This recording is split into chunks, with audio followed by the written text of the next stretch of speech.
Hi everyone, good evening. My name is Isabel Whiteleg. I'm curator of the public programme here at Nottingham Contemporary. I'm here just to welcome you really and to thank my collaborators in this evening's event and also the events that we had yesterday, Gary Needham and Glyn Davis. The proposal came around really due to a fortuitous coincidence between the recent publication of a collection of edited essays by Gary and Glyn called Warhol in 10 Takes, and the context of one of our exhibitions upstairs, the ASCO exhibition. And we were drawing a parallel really between the relationship that both Warhol as filmmaker and ASCO's group of artists had with Hollywood as industry, as a location. ASCO working in East Los Angeles and Warhol primarily in New York, and each of them having a sort of relationship of fascination, marginality, and also some degree of sort of frustration and failure with Hollywood as ideal and industry. And the event grew out of that, and I'd like to thank very much Gary Needham as well as Glyn Davis for putting this together, for gaining additional support from the School of Arts and Humanities at the Nottingham Trent University.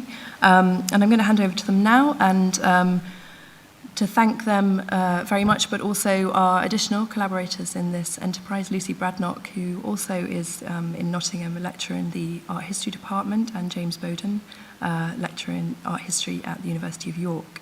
So I'll hand over now to Gary Needham, and he will kick things off. Okay, thanks Isabel for that nice introduction. So, as Isabel said, a lot of today's sort of topic or concept, bringing together the terms Warhol and LA, kind of came out of conversations we had around the ASCO exhibition, and in a way the fact that Warhol's connection to LA, or Warhol's interest, investment, disappointment with Los Angeles was a really overlooked area within debates and discussions and even writings about Warhol. And yet Warhol has a very complex relationship to both Hollywood and Los Angeles that frequently dovetails in terms of his artistic practice and his obsessions, beginning with what I'm going to talk about today, Warhol's childhood scrapbook of celebrity and star autographs. And the round table today, even though the table's long, and the film screenings that are happening tonight and happened yesterday are really chosen as a kind of starting point for thinking about a sort of potentially new intellectual agenda, again linking Warhol and Los Angeles, something that's not yet properly considered. Yet when you think and look at it, it's very foregrounded in Warhol's most obvious examples of his art. And of course, the papers today are about sort of gesturing towards ways we might think about, historicise, debate and re-articulate the kind of Warhol-LA dynamic. And Warhol, of course, writes a lot about LA. Popism has many pages devoted to his trip out to Los Angeles, including various famous sound bites. One of the most interesting ones, I think, is when he talks about the vacant, vacuous Hollywood was everything I ever wanted to mould my life into, plastic, white on white. So he sees something in Hollywood, something in that plasticity, that whiteness, that vacuousness, that he can somehow find self-fashioned in his own identity, which of course people described as vacant, vacuous, plastic, emotionless, and so on. Now, Warhol scholars and art historians, of course, are acutely aware of the fact that the very first pop art exhibitions took place in the early 60s at LA's Ferus Gallery and the Pasadena Art Museum. For despite Manhattan seemingly being the centre of pop art, Warhol being, of course, associated so closely with New York, his work was actually initially poorly received in his own home city. As Cecilia Whiting has argued, pop was seemingly everywhere but New York, as if the city was somehow snootily above pop, and instead found itself self-fashioned as a coolly intellectual epicentre of the hip and the avant-garde. So I guess the question worth debating, and what hopefully comes out of this event, is the real home of pop actually Los Angeles, not New York? So each of the four talks are about exploring this concept, the two terms Warhol, LA, considering the significance, for example, of my paper on Warhol's childhood, of Lucy's on those early 60s exhibitions, and Glyn and James are looking at late 60s Warhol and that relationship to LA. So in a way there's a kind of chronological, and that's the ordering of our papers also, a kind of chronological think through of that Warhol LA idea or concept. Now, what I'm interested in, and what the rest of my talk is going to try to make sense of, is this object here, Warhol's childhood scrapbook, in which he wrote to stars for their signed portraits, many of which are personalised to Andy, to Andrew. And one of them, of course, the bottom right-hand one, Mae West, is reproduced in the brochure for the gallery. And from an early age, I think, the spell of glamour and the fascination with Hollywood and stardom is already emerging as a formative experience of young Andy, already suggesting some of the Warholian themes that emerge in his most canonical work. The Hollywood portrait, or the film star, of course, becomes source material in all phases of Warhol's career, from his 50s illustrations of, say, for example, James Dean, his 60s screen prints, the stuff that's the most well-known, and his 70s Polaroids. Even his socialising with celebrities at Studio 54 might be thought of as some kind of artistic process.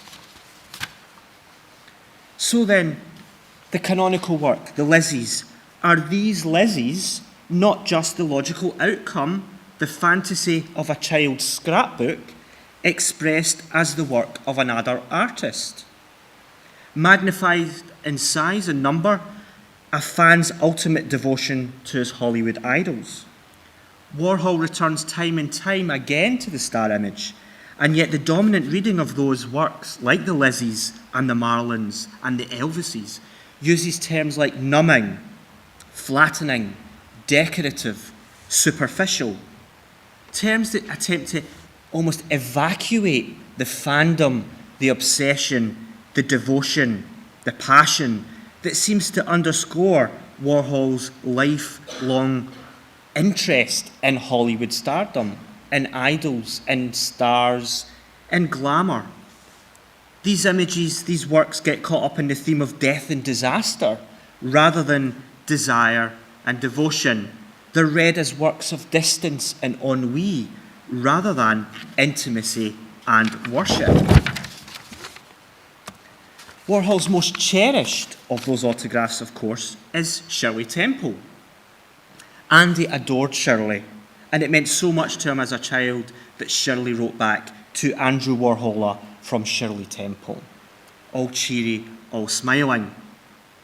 As Simon Watney has written, quote, "Little queer mommy's boy Andrew was predictably teased, bullied, hurt, humiliated, but this does not in itself explain the imaginative passion with which he began to invent his own America. Out of the elements that came most immediately to hand, from the radio, comics, Saturday morning children's cinema, and so on, just as he invented Andy. Indeed, it's worth noting that Andy Warhol learned to speak English only comparatively late in his childhood, and he learned it from the lips of Shirley Temple." Now, if the scrapbook then provides thematic clues that unify Warhol's work, then another clue in the childhood scrapbook perhaps explains also the formal aspects of Warhol's work. Was this scrapbook, this childhood scrapbook, not Warhol's first serial work? Did this implant ideas of repetition, seriality, collecting?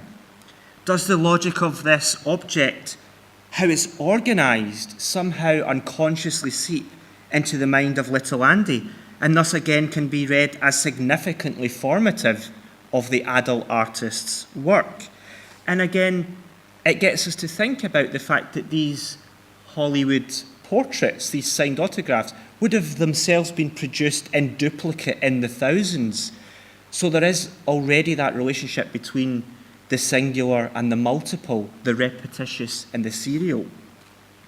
So within the range of his work, Warhol seems then to be caught in his own compulsion and desire to repeat and explore that childhood relation to his Hollywood scrapbook, its serial and repetitive layout, its structuring of fantasy, the spell cast by glamour. Is his work therefore always returning in some way to that formative moment, that Hollywood scrapbook? It seems to be articulated on so many levels across the different media in which he, of course, worked. As a final thought, then, I want to consider the work National Velvet from 1963, which depicts a young Elizabeth Taylor in the film. And here's obviously a portion of it and actually an installation view so as you get a sense of the size of it. Now, what's interesting about this particular work is that it was only discovered in Warhol's house after his death. He kept it to himself. He kept it private. He kept it secret. John Waters talks about it as a kind of intimate, almost pornographic secret that Warhol kept his own little Liz locked up in his house. Just him and his Liz that no one else had ever seen. Like Shirley Temple, of course, it's another child star. Again, thinking about what significance his childhood has in relation to his adult artistic practice. But the point I want to raise about National Velvet is the idea that it extends the scrapbook, gestures to the intimacy between Warhol and his Hollywood stars, connects his childhood fandom to his adult artistic practice. And like a lot of his most canonical work, the Lizzies, the Marlins, the Lizzies, are these not now just the ultimate $1 million scrapbooks? Okay, that's me. Thanks. So I'm going to pass you over now to Lucy. Thanks.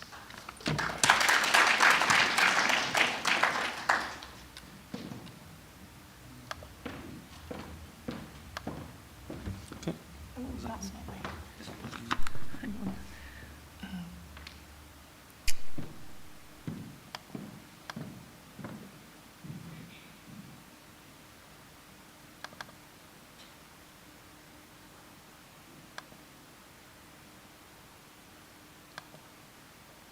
Right. Thanks very much, Gary. I almost got James's PowerPoint there for a moment. Excuse me. So, as Gary said, I'm interested in this period in the early 1960s, and I'm really coming at this idea of putting together Andy Warhol on the one hand and Los Angeles on the other, actually not from the perspective of Warhol coming to LA, but of LA receiving Andy Warhol. And my interest really is in the notion of LA's Warhol. What does Andy Warhol mean to Los Angeles, and in particular to the burgeoning art scene in LA in the late 1950s and the early 1960s? And I want to start with another often repeated Andy Warhol quote, one of those kind of Warhol aphorisms that we hear so often, recalling his epic cross-country road trip from New York to LA in 1963. Warhol described the changing landscape in terms of the newly burgeoning movement of pop art. The farther west we drove, Andy says, the more pop everything looked on the highways. As I say, it's an often repeated quote in the literature, not just on Warhol, but on Los Angeles and the LA art scene in general. a quote that frames LA of the 60s as an endless highway lined with drive-throughs, drive-ins, strip malls and plastic signage, very much the kind of vision that we see here in a later Dennis Hopper photograph. The Southern California landscape functioning then as a more tangible corollary to the dreams of plastic Hollywood that Gary invoked in his opening quote. Here, plastic taking on a very kind of concrete form. And if everything around Warhol looked more pop as he drove west in 1963, he arrived in a city that was playing a central role in the early formation of pop art in those years at the beginning of the 60s. In fact, by the time Warhol arrived in LA, his work had preceded him by over a year. Excuse me. And he played a very important role in some of America's first pop art exhibitions, which, as Gary said, took place in Los Angeles rather than, as one might expect, in New York. Those included Warhol's 1962 exhibition of Campbell's soup cans at the Ferus Gallery, and I'll come back to this in a moment really as the focus of what I want to think about today. But I'd like to highlight some of those other early pop exhibitions in which Warhol played an important part, including new painting of common objects, one of the first, or if not the first, pop group exhibition curated by Walter Hopps at the Pasadena Art Museum in the fall of 1962. And you can see that Warhol is joined by other artists both from New York and also from Los Angeles, including Jim Dine, Robert O'Dowd, Joe Good, Phil Hefferton, as well as perhaps the more well-known Roy Lichtenstein, Ed Ruscha, etc. Warhol exhibited 3 works in new paintings of common objects, and 2 of them were soup cans that had been included in the Ferus Gallery exhibition just weeks earlier. Joining cream of chicken soup and pepper pot was the Warhol work Green Stamps, and each one of these artists contributed 3 works to the exhibition itself. New painting of common objects was really the first pop exhibition held in the United States, although it's quite often left out of the narratives of the development of pop art, which do tend, or have until recently tended, to focus on the East Coast in favour of LA. The following year, in 1963, Warhol's work would appear again in a pop show held at the Dwan Gallery in Westwood. My Country, 'Tis of Thee is another seminal early exhibition of pop, to which Warhol contributed one of his Marilyn paintings. And 1963 is also the year in which Lawrence Alloway's Guggenheim show, 6 Painters and the Object, transferred to the Los Angeles County Museum of Art, where artists like Lichtenstein and Warhol were joined by 6 local artists in an adjunct exhibition also curated by Alloway. So at LACMA, 6 Painters and the Object is joined by 6 more that resituates pop as a West Coast as well as an East Coast phenomenon. I'm going to come back to Warhol's trip in 1963 in a moment, but I want to think for a little bit about the Campbell's soup can exhibition that Warhol held at the Ferus Gallery in the summer of 1962. The exhibition was Warhol's first, and again, it's always a little surprising to people, I think, that his first exhibition happened in Los Angeles rather than in New York. In fact, he had been unable to find a gallery in New York and headed west in 63. The Campbell Soup Can exhibition opened on the 9th of July, coinciding with one of the Monday night art walks that took place along a stretch of La Cienega Boulevard, a road that had once been known as Restaurant Row, but by 1962 had become known as Gallery Row for the number of small, commercial, many alternative galleries that had opened up along that stretch of road. And it ran for 4 weeks, just under a month. The exhibition at Ferus gained significant publicity both for the gallery and for Warhol himself, garnering reviews in local newspapers and even becoming the subject of a satirical cartoon in the Los Angeles Times, and I'm showing you that cartoon on the right-hand side here, along with an installation shot of those 32 Campbell soup cans at the Ferus Gallery. Visitors to the gallery on that Monday night art walk encountered soup can paintings selling for $100 a pop, though they could also find a display of actual Campbell soup cans in the window of the Primus Stewart Gallery a few doors down the road, those selling for the competitive price of 60 cents. So Primus Stewart kind of very much participating in that kind of reaction to the Warhol soup cans that really created quite a buzz in the LA art scene and in LA more generally. Writing in the Los Angeles Times, the art critic Henry Hopkins read the series in nostalgic and undoubtedly rather tongue-in-cheek terms that resisted the apparently kind of blank surfaces of Warhol's paintings. He wrote, "To those of us who grew up during the cream-coloured 30s with Big Little books, comic books, and a Johnson & Smith catalogue as constant companions, when good hot soup sustained us between digging caves in the vacant lot and having clod fights without fear of being tabbed as juvenile delinquents, when the Campbell soup kids romped gaily in 4 colours on the overleaf from the postscript page in the Saturday Evening Post, this show has peculiar significance." He went on to say that based on formal arrangements, intellectual and emotional response, one finds favourites. Mine is onion. That's not my favourite. I think mine is pepper pot. Warhol's Campbell soup cans show has also assumed a peculiar significance for historians of pop art, of the Los Angeles art scene in general, and of the Ferus Gallery in particular.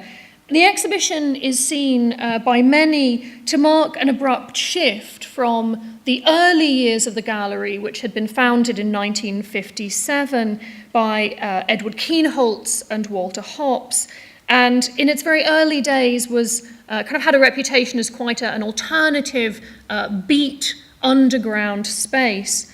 There are many who read this moment of Warhol's first exhibition in 1962 as marking a transition from that early beat phase of the gallery to the more slick and streamlined operations under the reign of the gallery's stylish East Coast director Irving Blum, and this is Blum himself. As I mentioned, the gallery was founded by Ed Kienholz, the assemblage artist on the left, and Walter Hopps, a young student cum curator, on the right-hand side in 1957. In fact, Kienholz had left the gallery a year later in 1958, shortly before the arrival of Blum from New York, who bought out Kienholz's share and by 1962 had really taken over most of the everyday running of the gallery from Walter Hopps, who had moved to the Pasadena Art Museum.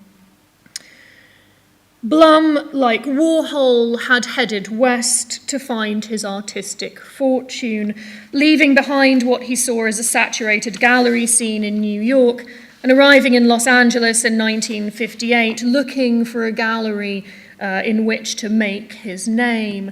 And it's interesting to me that one of the images that we often see of those Campbell soup cans at Ferus is this image, not an installation shot of the exhibition itself, but a kind of promotional or publicity shot that was staged by Irving Blum, one that seems to position Blum himself at the very centre of this group of Campbell soup cans, and thus metaphorically at the kind of centre of both the LA art world and the burgeoning pop art world in America in general.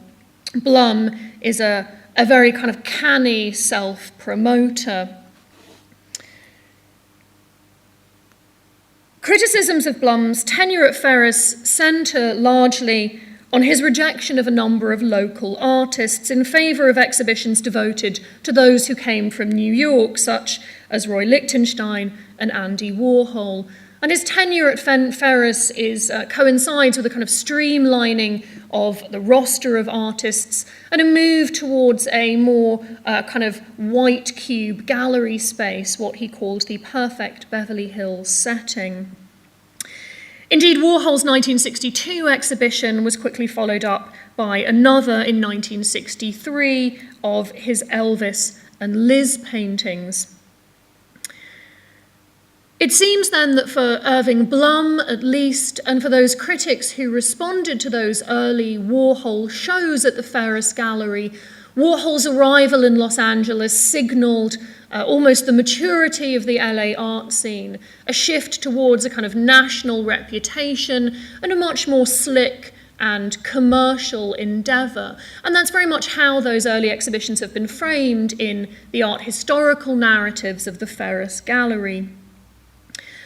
What I want to do just in the few minutes that I have left is to think about how Warhol's arrival in Los Angeles, with all of his dreams of the plastic of Hollywood and all of Irving Blum's dreams of the kind of promotional potential of Warhol and pop art, might be complicated by looking not at these works, but at the film that some of us saw last night, Tarzan and Jane Regained, Sort of, which Warhol filmed in a number of different locations during that 1963 trip to Los Angeles.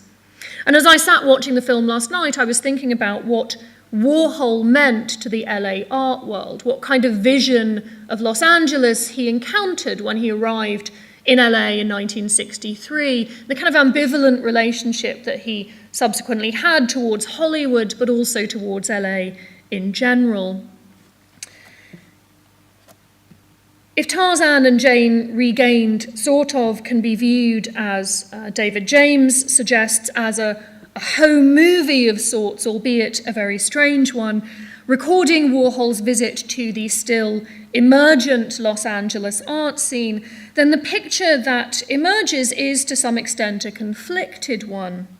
Amongst long scenes shot in the bathroom of Warhol's room at the Beverly Hills Hotel, secured for him by Dennis Hopper, and on Muscle Beach in Venice, on the kind of beaches and in the swimming pools that we might most associate with Los Angeles, there are a number of passages filmed in locations that are much more off the beaten track, like Topanga Canyon and the Beverly Glen home of Wallace Berman and his family.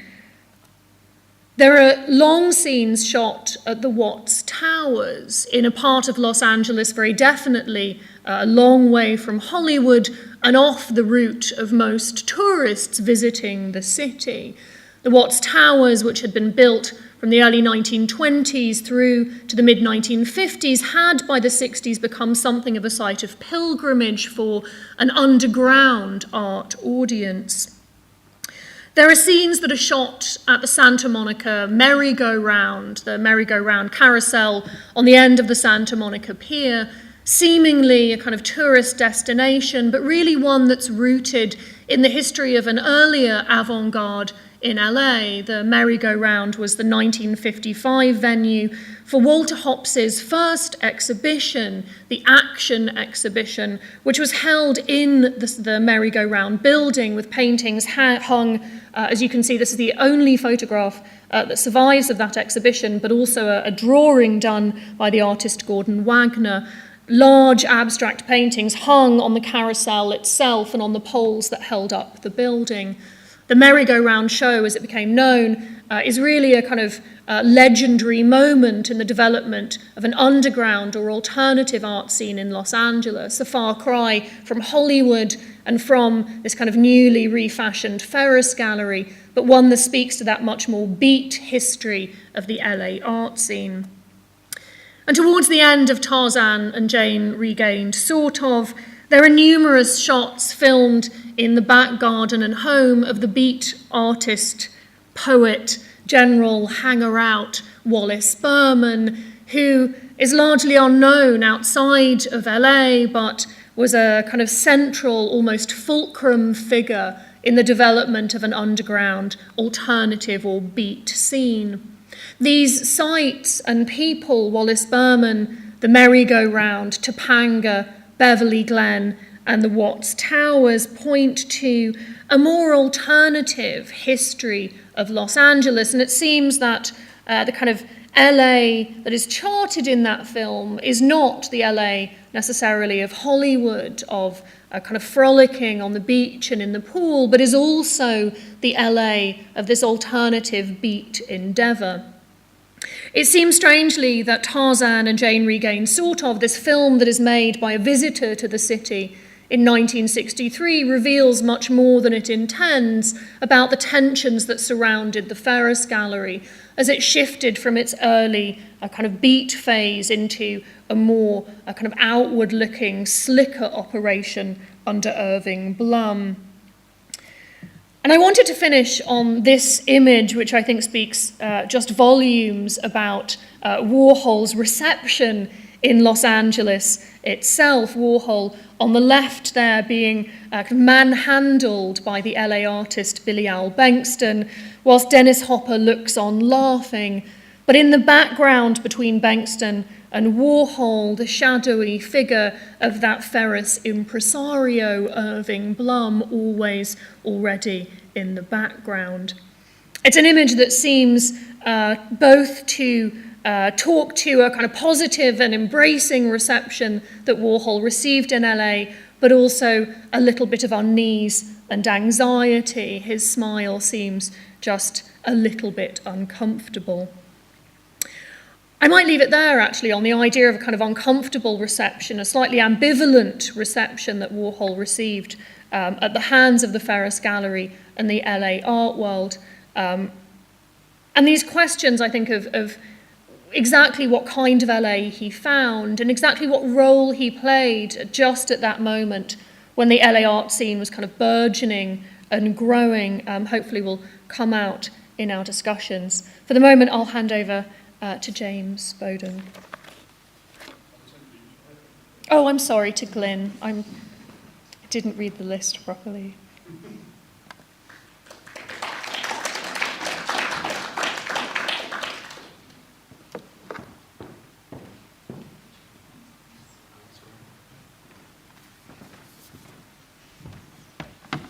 My minor apology is that I don't have slides.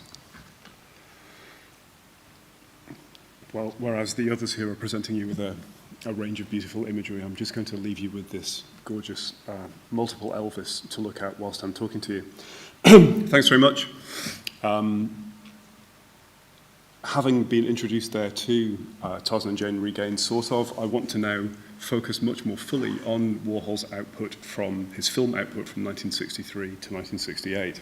So I want to shift our attention here away from considering the painting, which and his other forms of artistic practice, which I'm not going to be talking about, and directly into the prolific filmmaking practice that begins in 1963. Clearly a significant year for Warhol in that it's the time that he first picks up a video camera and begins to experiment with this medium and to conduct experiments with it. Starting with a whole bunch of newsreels and then quite swiftly moving into more feature-length pieces of work.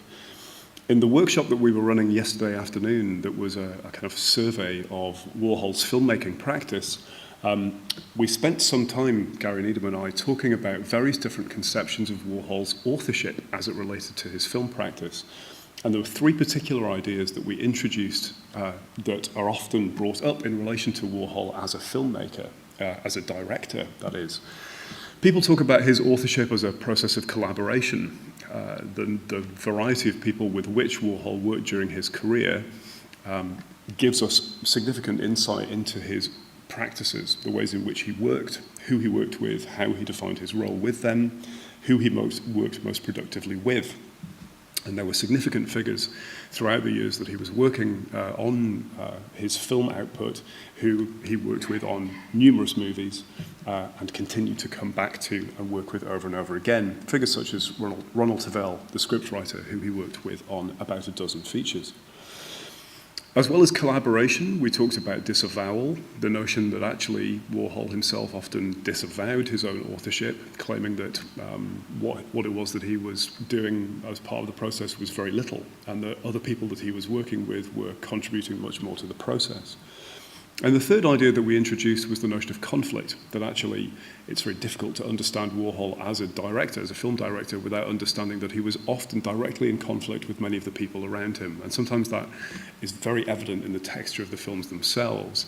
We saw a clip from Vinyl yesterday, which is a fascinating movie in Warhol's output, solely for the very fraught production process that is clearly written on the surface of the film. I want to move on from this in the 10 minutes that I've got to talk to you today, to actually consider Warhol as a producer.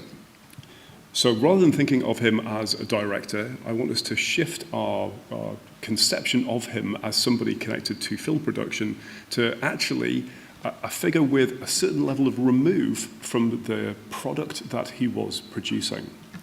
I have to concede here that this idea isn't my own. It's not one that I'm magically presenting to you here as though I've just come up with it as my own argument. And David James's name has already been mentioned.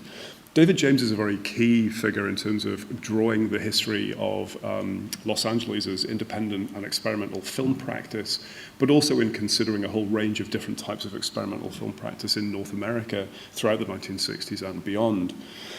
In his book, Allegories of Cinema, which was first published in 1989, there's a chapter devoted to Warhol, which is actually called The Producer as Author, which looks at Warhol's work and posits, right towards its end, the notion that it's very productive to think of Warhol as a producer. What I want to be suggesting to you today is that that argument actually hasn't been taken up enough, and it gives us a very specific take on Warhol and also opens up a great deal of understanding, or potential understanding, of his relationship to Los Angeles as an industry. Warhol obviously was working in New York in a space that was known as the factory. Calling your artistic studio the factory brings with it particular connotations. It plays into certain key ideas that we associate with Warhol, notions of mechanization and repetition that are fundamental to the ways in which his artistic practice has been conceived and discussed ever since he started making screen print work in the 1960s. The notion of a factory, though, also has connotations for his filmmaking practice, in that it can be seen as an echo of Hollywood as the dream factory. And certainly, although he may have been using processes of mechanism and repetition in producing his sculpture, painting, screen prints, and so on, we can also recognize that he was using similar processes in terms of the films that he was making. This is an individual who was making hundreds of movies, thousands of reels. Usually when people talk about Warhol's film history, they identify that there are at least 650 movies or thousands of film reels that he produced during his time. In other words, a factory-style level of production, possibly comparable with what was going on with Hollywood and its production line system. I want to play through this particular idea, the notion that actually the factory in New York has got equivalences to and similarities to the Dream Factory, the major studio system that was in operation in Hollywood during the 1960s, although obviously it was encountering problems during the 1960s when the studios themselves were starting to lose some of their control, starting to crumble slightly, especially under the influence of television as a medium. David James then suggests that there are various ways in which we need to look at the film output of Warhol from 1963 to 1968 in relation to the output of the Hollywood studios. He actually says, and I'm going to read this quote, he says, Warhol approached Hollywood at an angle, though his interest was never uncritical. And even when his films came to resemble the industrial product, his work remains essentially satirical. Warhol's meditation on Hollywood replays his interest in the shifting ontologies of media reproduction up to the point at which a revival of 30s and 40s cinema is orchestrated into a satire on the present state of the industry. In other words, although Warhol may have been enthralled to Hollywood as an ideal and may have been in love with it, as we've seen from Gary's Scrapbook presentation, the films that Warhol himself was producing throughout his career were always taking a very particular critical slant on the movies that he was enthralled to. David James goes on to propose that, in fact, we can see specific phases of this occurring in Hollywood, in Warhol's movies. There are very particular ways in which he reframes or plays with types of Hollywood. Firstly, he directly remakes some movies. So we can see that there are points at which individual films that he produces can be seen as remakes of already existing properties. This perhaps is most obvious with very late works that were actually directed by Paul Morrissey, films like Flesh for Frankenstein and Blood for Dracula. A second category of films which David James identifies are films which are clearly genre product and are riffs on or parodies of those. So there are key films in Warhol's output where he is parodying the Western, or he's parodying pornography. The most obvious examples of his fake Westerns here would be Horse from 1965 and Lonesome Cowboys from 1968. The third category in which he's very clearly playing with Hollywood and trying to reflect on it in some way, the third phase, if you like, is what James refers to as a fragmentary appropriation of names, roles, and gestures from the Golden Age in narratives depicting the off-screen life of the stars. Fortunately, we have the opportunity to see one of these films later. Hetty is going to be screening at 8 o'clock this evening, and there were 3 particular biopics that Warhol made, which we'll be introducing for you later and giving you a bit more detail about. It's not just those films, though. There are others in which he is very clearly borrowing moments from Hollywood history and inserting them into the films that he is making. David James finishes this chapter in his book, Allegories of Cinema, by suggesting that we should be thinking of Warhol as a producer rather than necessarily as a director. He writes, and I quote, "Warhol's medium was the media itself. His business was the production of art, and the metaphor of the producer specifies his achievement in appropriate industrial terms. Although producers have only rarely been considered auteurs, Val Lewton is a conspicuous exception, along with Mark Hellinger, Dory Sherry, and of course in the 60s, Roger Corman. Warhol showed how that function controlled and determined all others in the communications industry. In doing so, he called into question the rhetoric of romantic authorship, clarifying film as commodity production, writing itself as textual production." Actually, a very rich quote here, but what I think is really fascinating is that he directly relates Warhol as a producer to specific figures working with and on the fringes of the Hollywood studio system.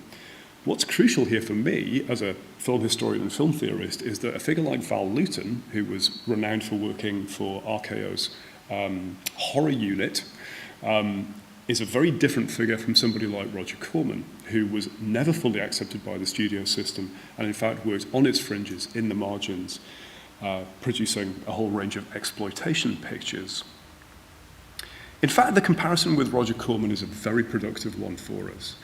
Corman is known as a director of exploitation films. His most productive period was during the 1960s, although he continues to be a prolific director and producer even up to the current day. During the 1960s, Corman was making Edgar Allan Poe adaptations. He was making drug exploitation films, perhaps the best known of which is The Trip. He was making biker exploitation films. If he identified a trend, he would produce 5 or 6 titles within that particular field and make them for a very small amount of money very, very quickly. That description could almost describe Warhol's practice.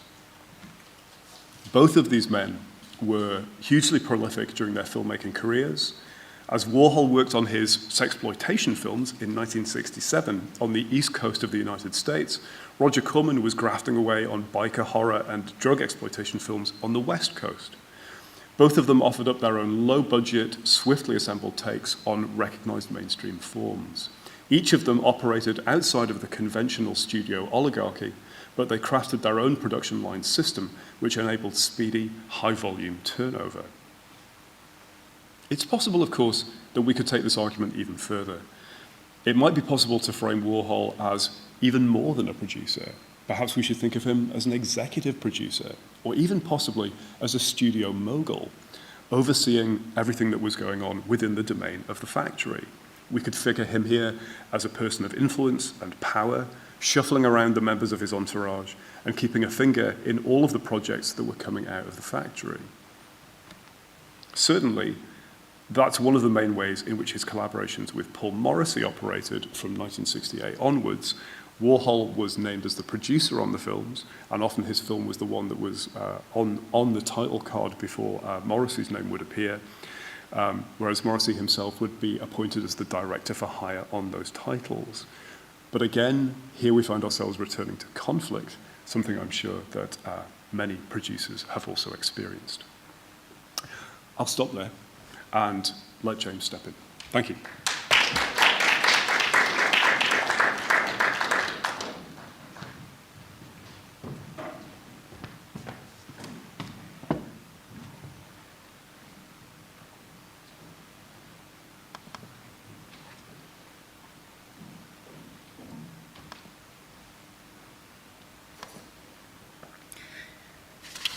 Okay, I'm going to read this actually from a piece of paper, so this is going to sound slightly more formal than the last really great presentations. In 1966, the critic Barbara Rose wrote an article in Art in America on Los Angeles as the art world's second city.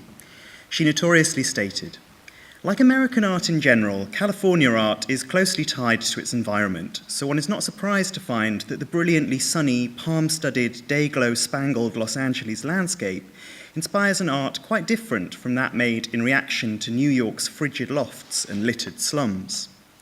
For Rose, LA art was concerned with notions of surface beauty, tied to its relations to the industry of spectacle in Hollywood. In 1969, Nancy Holt and Robert Smithson underlined the differences between art making in New York and California in their sly video parody East Coast, West Coast. In this video, Holt plays an uptight, systematic New York conceptual artist, while Smithson is a dreaming Californian who got into art through spray painting motorcycles and doesn't read books but likes to look at clouds. Holt wants to know what everything costs. Smithson wants to know how everything feels. The video isn't funny because it's true, but rather because of the way in which it draws attention to abysmal cliches about the culture of both coasts, and impressive as it manages to make something creative out of these banal generalizations.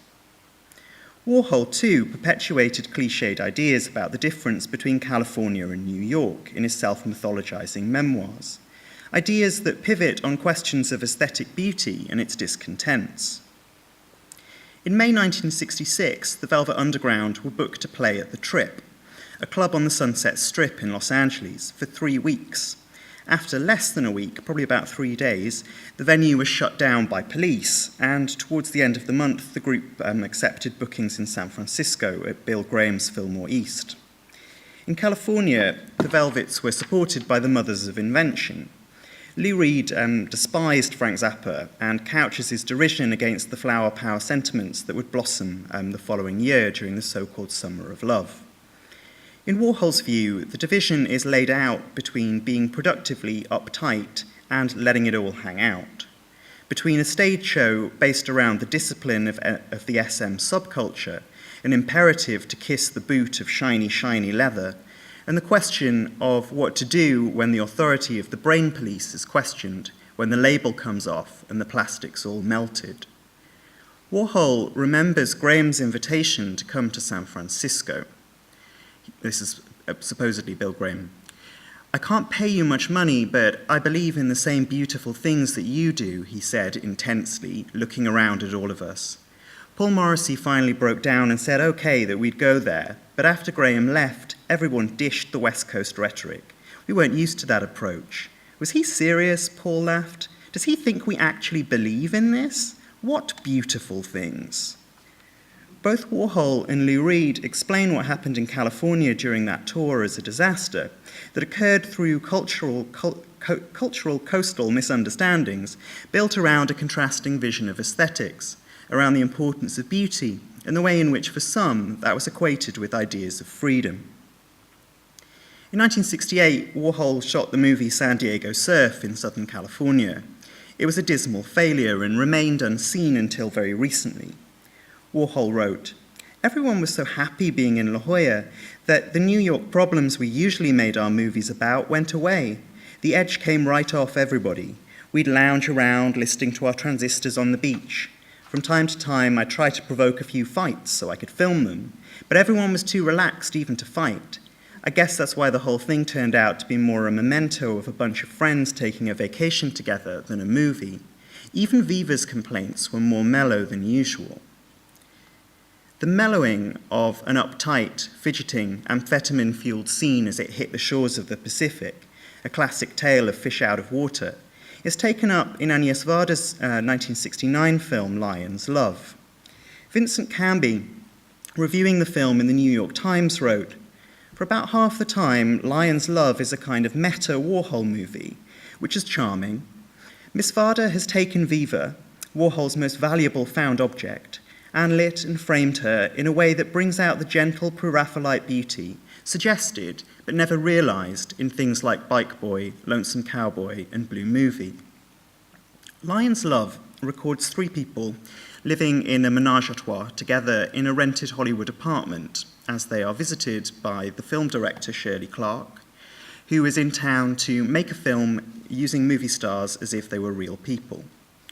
The threesome, who the audience sees arguing, swimming, and entertaining children, are played by the writers of the musical Hair, Jerome Ragney and James Rado, and the superstar Viva, who had made at least 7 films with Warhol in the space of a year. Each of the performers retain their own names and refer to their careers outside of the profilmic scene, although clearly, at points visibly directed by Varda, much of the dialogue is improvised. As Viva remarks early on, there are only so many lines to go around. Lion's Love is set in Hollywood, but is peopled by personalities associated with the underground scene of downtown New York. Clarke states in the film that the financial backers of the movie that she's in LA to make Mrs. Clarke seemed to think it would be a funny idea if a New York, underground filmmaker came and made a movie about Hollywood. Clarke's work at this point was clearly associated with gritty urban subject matter, and she'd gained notoriety for her 1961 feature film The Connection, based on Jack Gelber's play about heroin addiction, her feature The Cool World on Harlem gangs, and a 1967 cinema verite feature Portrait of Jason about an African-American hustler. Although drug addiction, racial inequality, and sexual exploitation were as widespread in Los Angeles as they were in New York at this time, they were only beginning to be addressed in the experimental film that had come to characterize the region. Varda's film is at once a kick and a kiss, a clash and an embrace between the New York underground and Hollywood itself. As the studio system faded into a hazy historical legend, Varda attempted to collect the fossils. In references in the film, such as the soliloquy on the way in which the urban environment of Los Angeles was wrapped in the silver screen given by the film historian Carlos Clarence towards the end of the film, the images of 1930s movie stars that furnished the apartment, and the cutaways to Frank Capra's film Lost Horizon on television, a film about finding an ideal space isolated from the rest of the world, Shangri-La as allegory for Hollywood. In the first issue of Interview magazine, Varda suggested, "The movie is about Hollywood, the city, as a magic place where people come to become famous, its typical streets and boulevards, and also the specific way of life of actors there. Public and private Hollywood, then and now." Viva's role in the film is clearly that of the star, of a kind of classic Hollywood star. As can be suggested, the camera is always focused on her exquisite glamour in a way that distances her from her performances in Warhol's earlier movies. In 1969, Viva objected to Warhol's blasé attitude towards paying his stars and effectively split from him, and was in LA with her new fiancé, the video pioneer Michel O'Dare, who she would collaborate with in the next decade. Viva had joined the factory in 1967, shortly after the commercial success of Chelsea Girls, first appearing in Loves of Ondine, where she wears elastoplast pasties. The films Viva made with Warhol often used her as a sexual object. She's the naked foil to Joe Spencer, Taylor Mead, Tom Humpertz, and most notoriously Louis Walden in Bike Boy, Nude Restaurant, Lonesome Cowboys, and Blue Movie, respectively. Warhol cast Viva as he felt that her ability to constantly talk would offset the nudity he frequently required from her performance. It would give his skin flicks the redeeming social value needed to dodge the censor. Almost all of Warhol's films, including those that were scripted, involved a significant degree of improvisation, but no other performer could match the verbal fireworks that Viva routinely brought to her work, perhaps most startling in the hyper-loquacious monologue that opens Nude Restaurant. Lonesome Cowboys involves Viva at the centre of a simulated rape that caused the FBI to investigate Warhol for carrying explicit material across state lines. Blue Movie, filmed just prior to Lion's Love, is infamous for its portrayal of penetrative sex between Viva and Walden. Viva had the film removed from circulation, even for the purposes of study, for many years, feeling that it was exploitative. Jennifer Doyle has written very beautifully about the way in which Viva, in fact, seems to almost direct the film herself, choosing the way in which the body is framed within it and playing with the audience's expectations. Viva's increasing expression of agency comes to a head in Lion's Love, in the literally breathtaking final sequence. Asked to explain why she agreed to take part in the film, she talks straight to camera, and I'm going to sort of play Viva for a second, because the film clip that I have is super, super bad quality, so I'm just going to kind of narrate this over the top of her face. She says, "I'm making this film because A, I thought I would be given a script to read, with lines to memorize, and I thought it would be so easy. I always wanted to do a really romantic, tragic, soap opera type love story movie with memorized lines such as, 'Darling, I didn't know you had cancer. What are we going to do now? Who will pay the hotel bill?' But instead, I had to make up my own lines once again. B, I'm so tired of being either and or naked/raped in movies that I thought it would be great to wear some clothes for a change. Not that I have anything against nudity. I think that Raquel Welch, if I had a body like Raquel Welch, I would never put my clothes on. But in fact, I'm even C, so sick of doing monologues that I would just like to breathe for 1 minute." And she then proceeds to sit in silence, breathing fairly deeply until the film ends. And this sequence lasts for a little over a minute. The sequence clearly expresses the actress's frustrations with the demands of Warhol's cinema over the preceding 2 years. Her critique takes its most effective form through an evocation of Warhol's screen tests of the early 1960s. Hal Foster has discussed the way in which the screen tests seem to be a testing of subjectivity itself, as individuals attempt to present themselves to the camera and often begin to fall apart. And Foster writes, "The viewer has little choice but to associate sadistically with this machine vision or to identify masochistically with the filmed subject. Under its power, at times the latter seems almost the only common ground of humanity here. In fact, in Warholian cinema at large, to film a person often meant to provoke and or to expose him or her, and to be filmed meant to parry this probing or to be laid bare by it. Viva, in Lion's Love, presents the complete opposite attitude.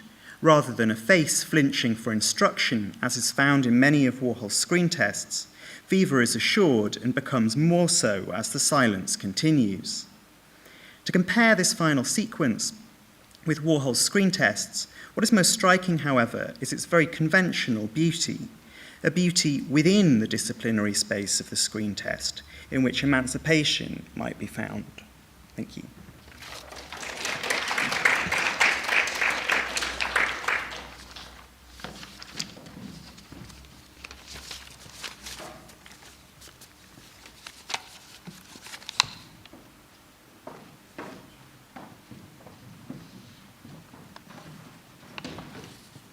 Okay, what we're going to do now is just kind of open it up for you to ask some questions to us that maybe, follow up on some of the threads and ideas that we've been presenting for about 10-15 minutes, because we want to have a decent break before we start with the screening of Hedy. So it's really over to you to ask us any questions. There's one word that wasn't used in, I'm sorry. one word that wasn't used in all of the 4 extremely illuminating presentations, and that's superstar. Yep. And I don't know where that word first came from or who first used it, but it's very important because, like, on the one hand, it was like my stable of stars are even better than those of Hollywood cinema. More stars than there are in the heavens.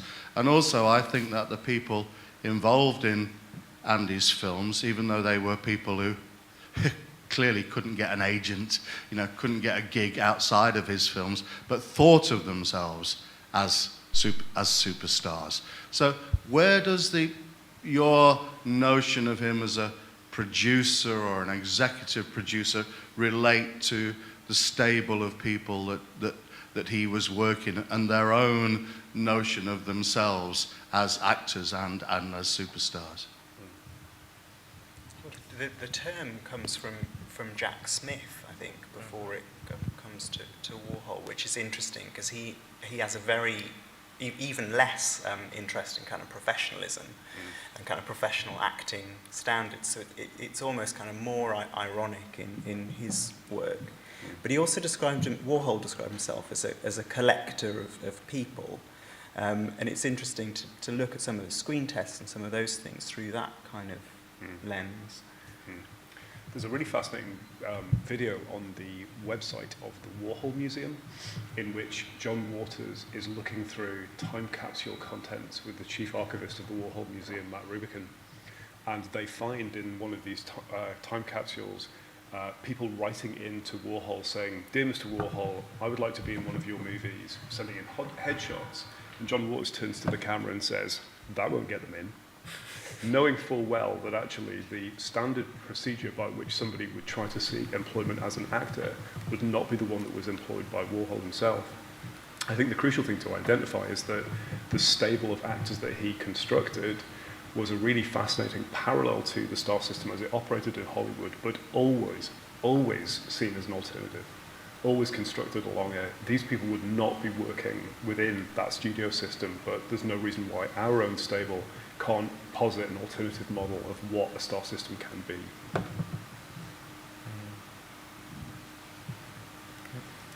Yeah.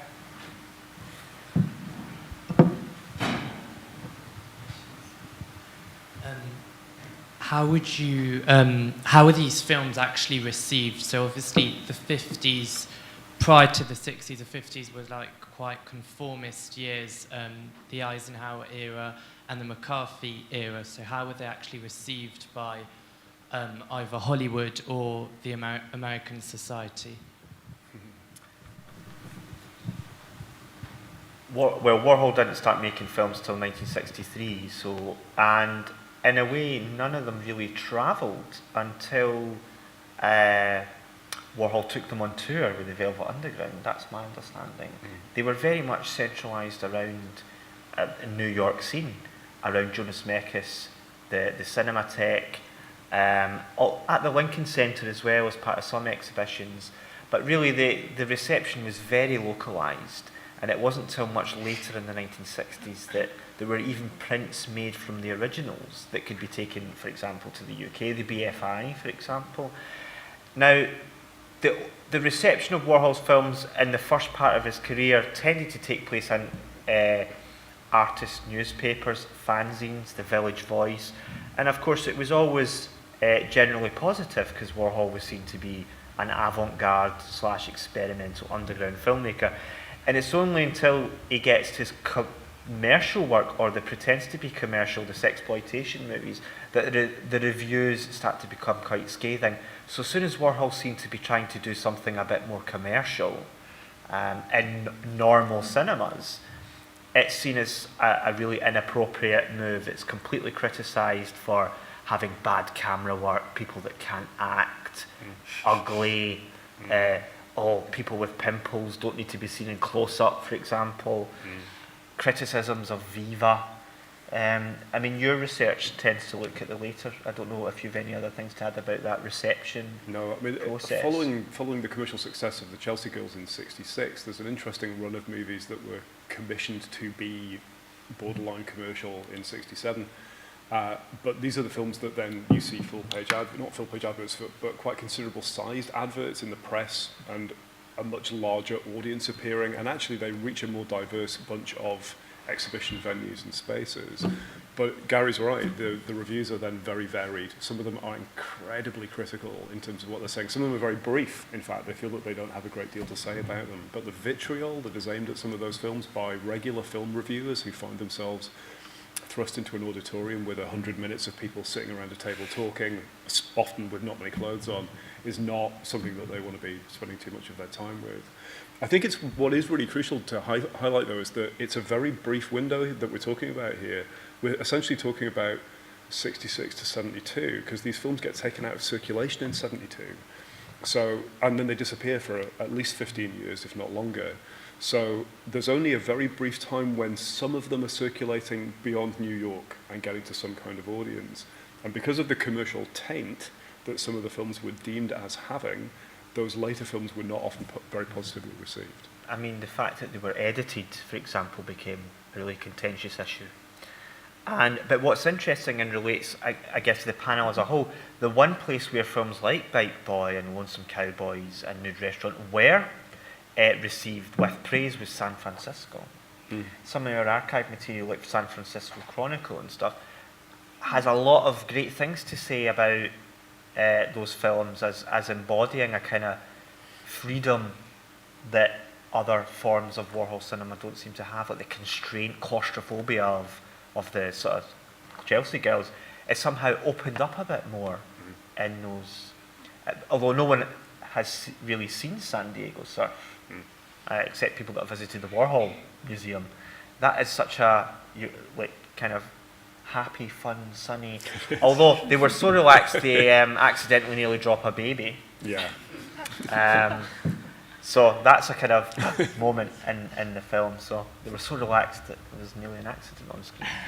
Just to pick up on that, the part of the question about conformism, I mean, he was hyper aware of censorship, and he owned a print of Jack Smith's film Flaming Creatures, which was famously the focus of a huge censorship trial that lasted for a number of years, actually. It had huge repercussions for how things were printed, all sorts of things.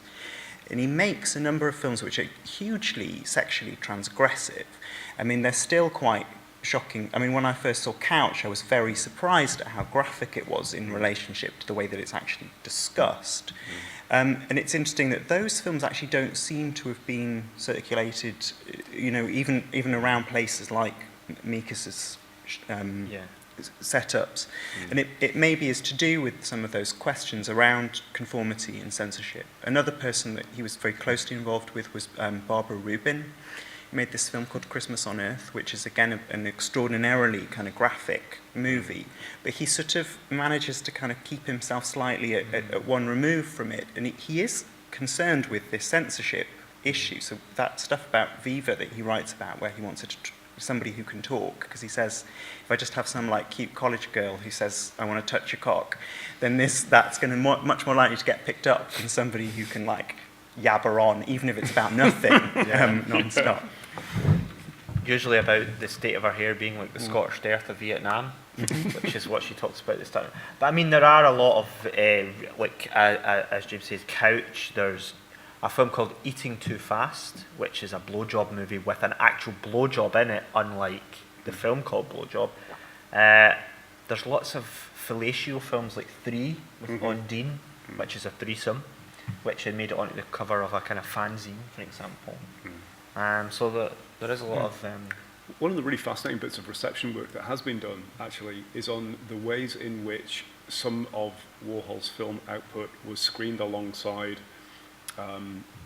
more salacious content movies for gay audiences. Tom Waugh, in a fantastic essay called Cock Teaser, which appears in the book, Pop Out, actually draws a history of Warhol's work as it's shown in gay cinemas in Los Angeles, but also in other venues, and sees how those films were being received as packages of films by the audiences for whom they were intended. But it's a very specific kind of screening, and it's a very particular sort of advertising that's done for them, and it's a very specific sort of reception that also occurs.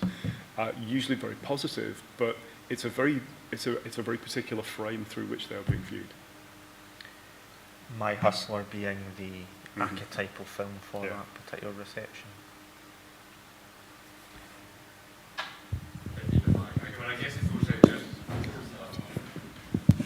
If you think about 1966 being kind of in the middle, with a lot of nudity in films, directors wanting to have their actors perform nude, and Jack Valenti eventually revises the production code in about 1966. And so art cinema and European art cinema, American cinema, there's more and more nudity in films that are being shown in proper cinemas, mainstream cinemas, and audiences are really excited about the chance to see nudity. And so I think then the Catholic Legion of Decency is finally beginning to lose its power, and theatres are willing to show films that the Legion of Decency have given low ratings to. And so, especially I think the work with Morrissey, like Flesh and Trash and Heat, those films are swirling around a kind of theatrical film culture, which is absolutely dependent upon the revision of the censorship code. And the nudity clause was the most important revision that Jack Valenti made, and so you could now get nude scenes in films without them being kind of ghettoized to porn theatres. And so I think that's another context for some of Warhol's more mainstream films or commercial But films. even some of the kind of more avant-garde ones, I mean, thinking actually about Hedy Lupe and More Milk Yvette, that one of the things that happens with those kind of Hollywood kind of scandal movies is these kind of picking up on the kind of golden age when there's this discussion happening around the censorship codes and around the Hays Code, and it's being kind of historicised at that time because people want to know, well, who made these decisions, when did they get made, there's this weird revival of Mae West's career and all of those kind of things around these debates around censorship, which I think really lends a certain other sort of interest in this kind of revival of the Hollywood of the 30s and 40s and of his childhood. And just thinking about the American publication of Hollywood Babylon that he probably took some of these narratives from. Yeah. You're preempting my introduction for Okay, later. sorry. No, that's great. Any other questions?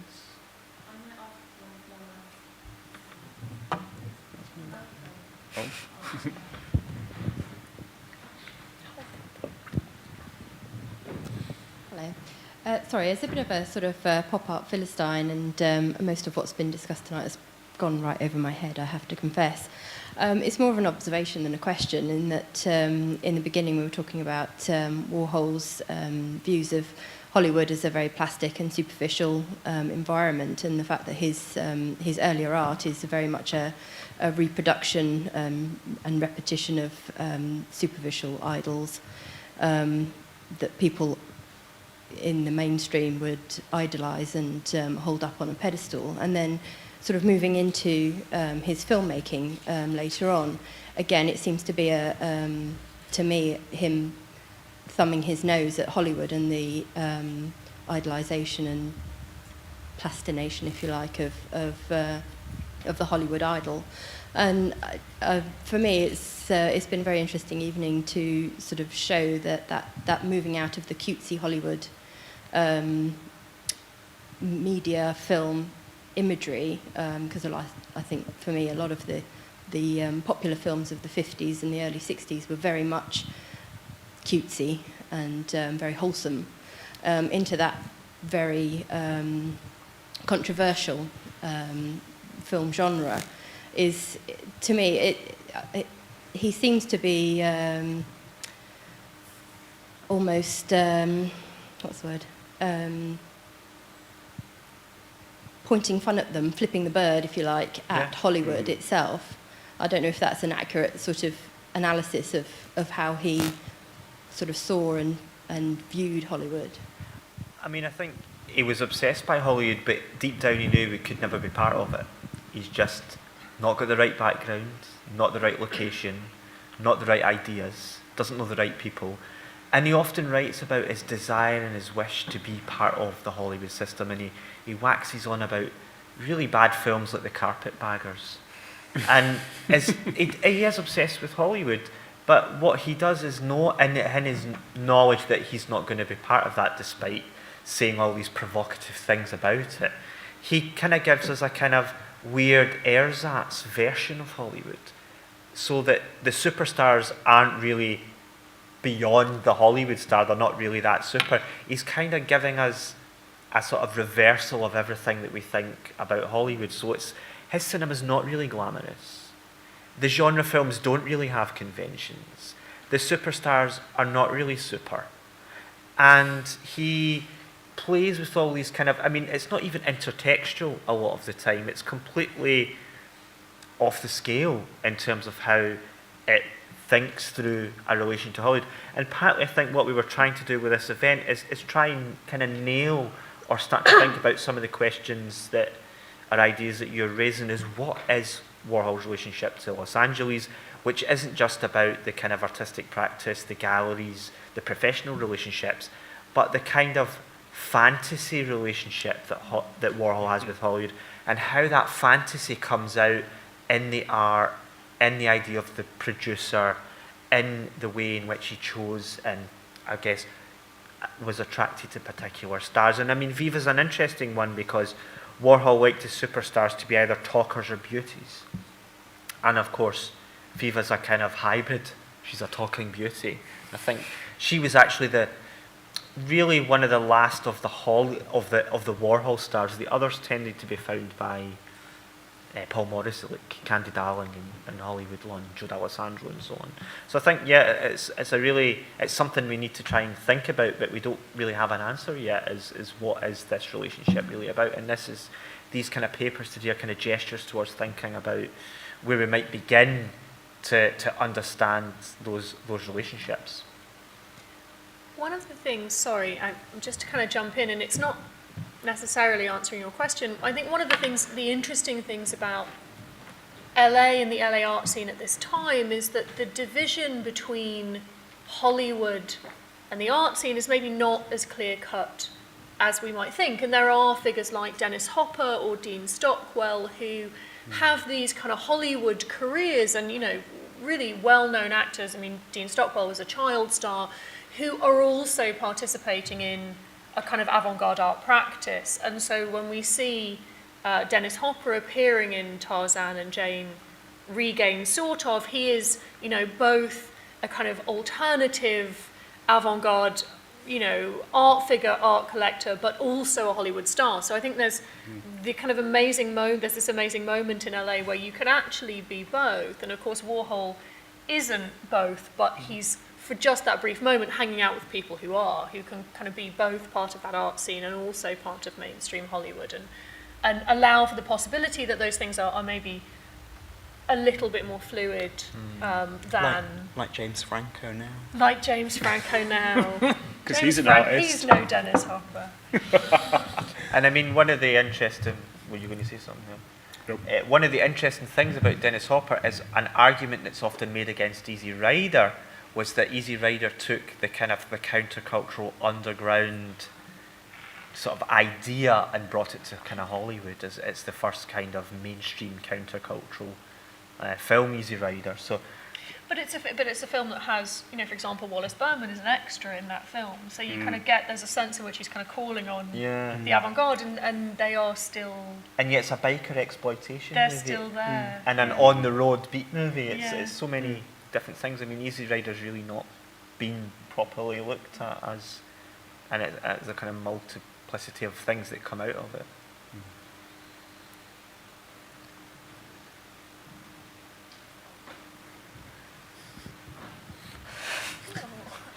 We'll get to you. Tom. It's on, okay, sorry. Something I've been kind of wondering throughout this, especially because considering Warhol's childhood in Pittsburgh, fantasizing about Hollywood and Hollywood stars, why he sort of made the move to New York. I mean, obviously he pursued his career as a commercial artist to start with, but why it sort of took him till 1963 to move down to California in LA? Have you been in Pittsburgh? Well, of course, Warhol moved in the early 50s, and actually one of the posthumous re-evaluations of Warhol is the entire massive work that he'd done as a commercial illustrator. And it also was kind of private work that he did try and get exhibited of boys, his gold book. So Warhol was kind of already established and in fact was the #1 commercial artist in New York in the 1950s in terms of the output of his work and what he was being paid. So he was already kind of a known quantity in the 1950s in New York. And of course Pittsburgh and New York are kind of close, so it seemed to be the logical place for Warhol to go. And he had that kind of Mad Men type scenario set up for him, although he was seen as a kind of slightly dishevelled figure. Andy paper bag, because he always took his graphic illustrations in a brown paper bag to his meetings. So I was going to go somewhere with that. And I mean, one of the things that Warhol does then is actually try to suppress his commercial work when he becomes the pop artist, despite his commercial work going on to at least 1966, working for Fleming Jaw, for example, who made gloves and shoes.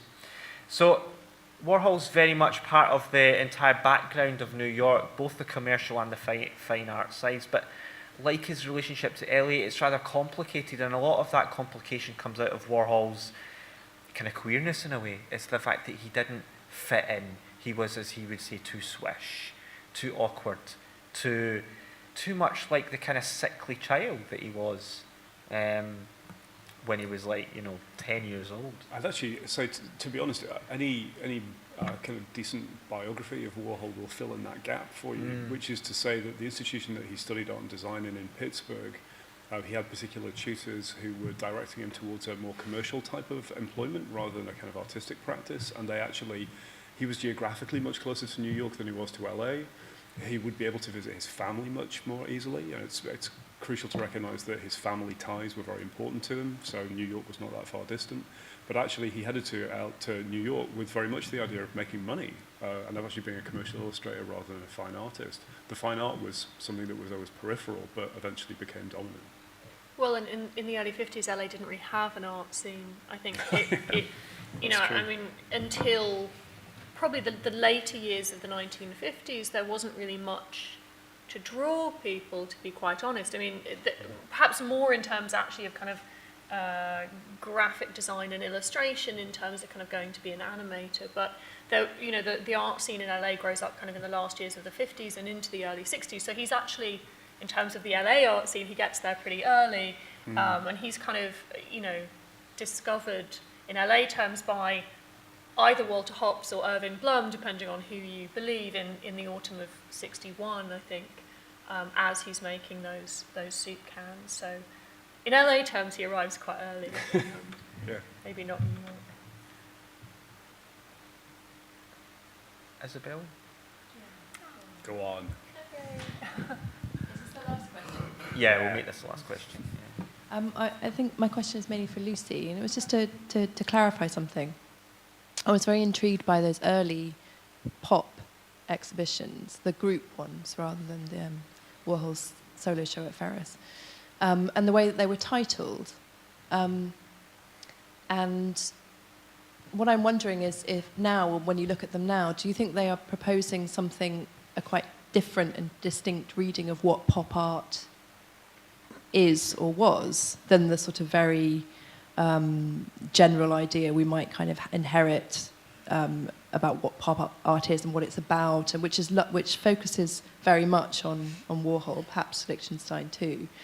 Were they proposing something that can be understood quite differently now, in a similar way to how more kind of global revisions of what pop art is are bringing kind of new readings of a particular formal language?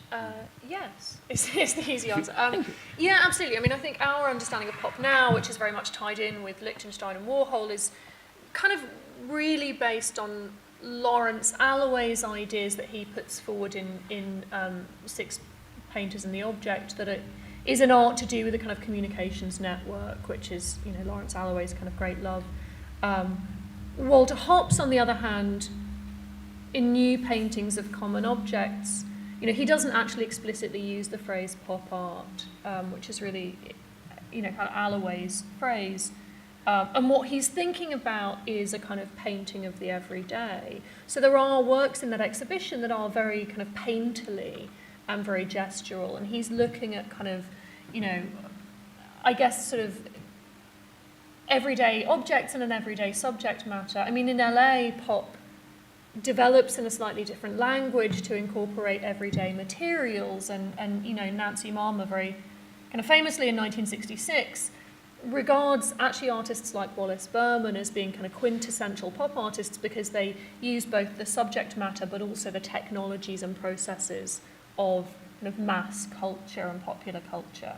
And in LA, that, you know, you could think of that also embracing the kind of processes of custom car culture and surf culture, and kind of more expansive recent revisionings of pop art have kind of taken that approach. But it is also to do with Britain as well, and you know, Isabel's point about the kind of the way that the kind of global revisioning of this now is quite interesting to think about in relationship to Warhol's work, because there are kind of competing formations of what pop means in Britain, and actually in France, crucially around these kind of terms around realism, which come together almost actually in Los Angeles in a way that actually they don't at all in the critical framework that's posited by New York, that then gets taken up through the art magazines and through, there are all sorts of reasons why that's the dominant narrative. But that's also the one that the postmodern writers like Baudrillard or whoever take up from the kind of New York end. And so it kind of, it's a very sort of weird mishmash of stuff that where Los Angeles is playing a very kind of crucial conduit for ideas, particularly through Allaway, as Lucy was saying. Okay, thanks everybody. We're going to stop here now, so that we've got a decent break, hopefully between now and Hedy, which Glyn's going to introduce at 8 p.m. So 25 minutes. Thank you. Thanks very much.